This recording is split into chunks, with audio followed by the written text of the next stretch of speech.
Opa Joseba, Sergio naiz, Bilboko Alde Zaharrean gaude, Labeko kindegian eta erakutsiko dizkizut nire produktuak.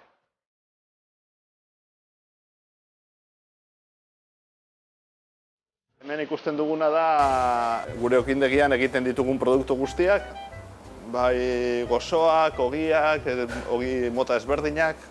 Ogi maila modu orokorrean oso bajua dago, orduan saiatzen bazara egiten gauza bat ondo, erraza da maila pixka bat igotzea. Azkenean nik ere joaten naizenean hortik menu bat jatera, eramaten dut ogia nire obradorekoa. Zeren hortik ipintzen duten ogia gehienetan oso txarra da. Denda ikusi duzue eta orain joango gara obradorea ikusteko nola egiten dugun briotxa.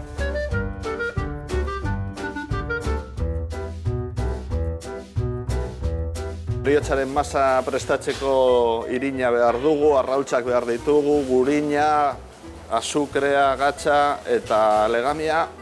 Txokolatea ere daukagu hor, briot txikiak egiteko, orduan hasiko gara nahazten guztia, masa egiteko. Ez dut gogoratzen noiz hasi nintzen, baina hau hasi zen afizio bat bezala. Etxean, ogia egiten, familiarentzako, betidanik gustatu zait ogia. Gero urteak pasata hasi nintzen ikasten gauza gehiago, zegoen internet, el foro del pan. Azkenean bai pentsatu nuen momentu baten hau izan zezakela niretzako ogibide bat. Eta horren man nuen pausua profesionalki ogia egiten. Orain gatza botako diogu. Gatza hasieran botatzen da oksidazioa mantentzeko. Eta orain legamia botako dugu. Lehenengo labea erosi nuenean, etorri zen teknikari bat ipintzeko martxan labea, eta esan zidan, egin barra batzuk eta horrela probatzen dugu labea, eta nik ez neukan eginda barrak inoiz, ez nekien egiten. Orduan tipoa ikusi nuenean nola egiten dituen barra, zegoen horrela, ez que no tienes ni puta idea esaten zidan. Eta, horrela hasi behar da, azkenean ez bazara saiatzen gauzak egiten, ez da ikasten. Orain botako diogu azukrea. Gurina ipintzeko momentua da.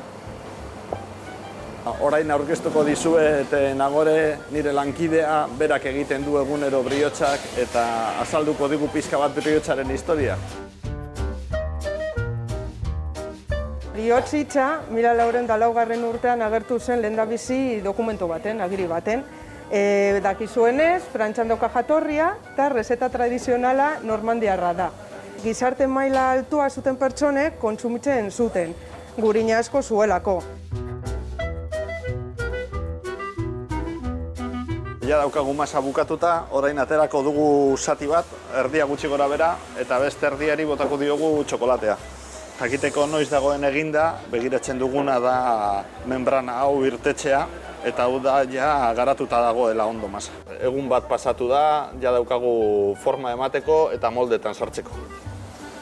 Eta molde barruan gero askoz politago geratuko da. Orain ja utzi behar dugu berriro masa igotzen eta prest dagoenean labean sartuko dugu.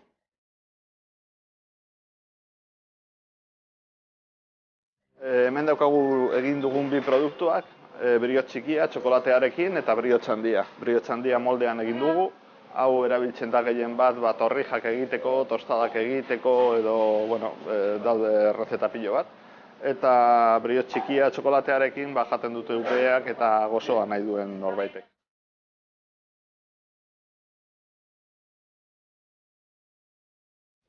Joseba, ja ikusi duzu nola egiten dugu briotxa, nahi baduzu beste egun baten ikustea nola egiten dugun ogia, gonbidatuta zaude, on egin beste bat arte.